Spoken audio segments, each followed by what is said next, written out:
അറിയാം സ്വസ്ഥ ഒരു organic products ആണ്. സ്വസ്ഥ എൻ്റെ അയൽവാസിയാണ്. നിങ്ങൾ വിചാരിക്കും ഞങ്ങൾ അപ്പുറം ഇപ്പുറമൊക്കെ ഉള്ളവരെല്ലാം കൂടെ ചേർന്നിട്ടാണ് ഇത് കൂടിയതെന്ന്. അല്ല, വനിതാ വേദി 2 ദിവസം മുമ്പ് പെട്ടെന്നൊരു കാര്യം പറഞ്ഞപ്പോൾ ഇതൊരു വളരെ അടുത്ത പ്രാവശ്യം വളരെ വിജയകരമാകണമെങ്കിൽ നമ്മളൊരു തുടക്കം എപ്പോഴും വേണം. അതുകൊണ്ട് സ്വസ്ഥ തൊട്ടടുത്താണ്. നമ്മുടെ ഹൗസ് നമ്പർ 22-ലാണ് സ്വസ്ഥ ഉള്ളത്. സ്വസ്ഥ നിങ്ങൾ വിസിറ്റ് ചെയ്യുക. സ്വസ്ഥയുടെ കുറേ പ്രോഡക്ട്സ് ഉണ്ട്. സ്വസ്ഥയുടെ അൺലിമിറ്റഡ് ആയിട്ടുള്ള പ്രോഡക്ട്സുകൾ സ്വസ്ഥയ്ക്കുണ്ട്. വെജിറ്റബിൾസും അതുപോലെ തന്നെ ഫ്രഷ് ഫ്രൂട്ട്സ്, വെജിറ്റബിൾസ് എല്ലാം ഓർഗാനിക് ആയിട്ടുള്ള പച്ചക്കറികൾ അവർക്കുണ്ട്. അടുത്തത് നമ്മുടെ ഒരു ലൈവ് കൗണ്ടറായിരുന്നു, ഫുഡ് കൗണ്ടറായിരുന്നു ഇത്.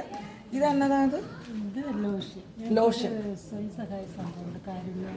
കാരുണ്യ സ്വയം സഹായ സംഘം. നിങ്ങളുടെ വീട്ടിൽ നമ്മൾ എന്തായാലും നമുക്ക് ഒട്ടും പരിചയമില്ലാത്ത ലോഷൻസ് ഒക്കെ ആയിരിക്കും നമ്മൾ ബാത്റൂംസിലൊക്കെ ഉപയോഗിക്കുക. അപ്പം നമുക്ക് ട്രസ്റ്റ് വർത്തി ആയിട്ട് നമ്മളുടെ കൈകൾക്കും അതുപോലെ തന്നെ നമ്മുടെ കുഞ്ഞു മക്കളൊക്കെ ഉണ്ടെങ്കിൽ നമ്മുടെ കാലുകൾക്കും ബുദ്ധിമുട്ടില്ലാത്ത രീതിയിലുള്ള ലോഷൻസ് ഒക്കെ വേണമെങ്കിൽ കാരുണ്യ സ്വയം സഹായ സംഘം. അതും ഇവിടെ തന്നെയാണോ? ജാൻവില്ലയിലാണോ? ഓക്കെ, അപ്പോൾ ജാൻവില്ലയിലാണ്. ഇനി നമുക്ക് വനിതാ വേദിയുടെ ആളെ ഒന്ന് പരിചയപ്പെടാം അല്ലേ? അപ്പോൾ വനിതാ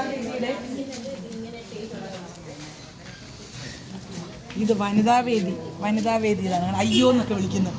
അപ്പോൾ ഇതാണ് വനിതാ വേദിയിലേക്ക് ഇന്ന് ഈ ഒരു എക്സിബിഷന് ചുക്കാൻ പിടിച്ച ചേച്ചി. അപ്പോൾ ഒന്ന് പരിചയപ്പെടുത്തുക, എന്നിട്ട് പറയുക.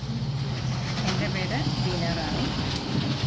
ഞാനിപ്പം ജാൻവില്ല വനിതാ വേദിയുടെ കൺവീനറായിട്ട് പ്രവർത്തിക്കുന്നു. ഞാനൊരു ടീച്ചറാണ്. അപ്പോൾ എന്താണ് വനിതാ വേദിയുടെ പ്രവർത്തനങ്ങൾ എന്തൊക്കെയാണ്? നമ്മൾ നോർമലി ജാൻവില്ല അസോസിയേഷൻ എടുത്തു പറയേണ്ട കാര്യമുണ്ട്. ഞാനൊരു മോർ ദാൻ 3 years ആയിട്ട് ഐ എം ഹിയർ നിയർ.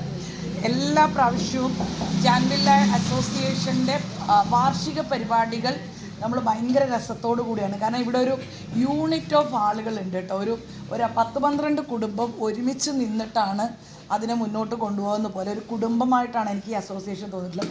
എല്ലാ മീറ്റിങ്ങുകളിലും വനിതാവേദിയുടെ സ്ഥിരം 2-3 പ്രോഗ്രാംസ് നിർബന്ധമായിട്ട് ഉണ്ടാവാറുണ്ട്. അതിനെല്ലാവരെയും ചേർത്ത് പിടിപ്പിക്കുന്നത് ചേച്ചി തന്നെയാണെന്ന് തോന്നുന്നു. പിന്നെ വനിതാവേദിയുടെ പ്രവർത്തനങ്ങൾ എന്തൊക്കെയാണ് നമുക്ക് നോർമലി ഉള്ളത്? മന്ത്ലി നമുക്ക് എന്തെങ്കിലുമൊക്കെ പ്രോഗ്രാംസ് ഉണ്ടാവും. ചിലപ്പോൾ നമുക്ക് പ്രോഗ്രാംസ് ഉണ്ടാവും. അപ്പോൾ നമ്മളിപ്പോൾ വിളിക്കുകയാണ്. ഞാൻ നിങ്ങൾക്ക് എന്നെ ഇത് വീഡിയോ കാണുന്നവർ പലയിടങ്ങളിലുള്ളവരാണ്. എനിക്ക് തോന്നുന്നില്ല ജാൻവില്ലയിലുള്ളവർ എത്ര പേരുണ്ടെന്ന് അറിയില്ല. പക്ഷേ എന്തുകൊണ്ട് ഇങ്ങനെ ഒരു ലൈവ് വീഡിയോ നമ്മൾ ചെയ്യുന്നു എന്ന് വെച്ചാൽ ഓരോ കുട്ടി സംരംഭകരെയും സംരക്ഷിക്കേണ്ടതും അവരെ ഉയർത്തിക്കൊണ്ട് വരേണ്ടതും അവരുടെ അസോസിയേഷൻസ് തന്നെയാണ്. ഫോർ ദാറ്റ് റീസൺ ഒരുപാട് അസോസിയേഷൻസ് അവരുടെ പ്രവർത്തനങ്ങളിലൊക്കെ അവിടുത്തെ സംരംഭകരെ ചേർത്ത് പിടിക്കാറുണ്ട്. അതുപോലെ ഞാൻ ഉൾപ്പെടുന്ന ജാൻവില്ല അസോസിയേഷൻ ഇങ്ങനെ ഒരു പ്രോജക്റ്റ് ആദ്യമായിട്ട് കൊണ്ടുവന്നതാണ്.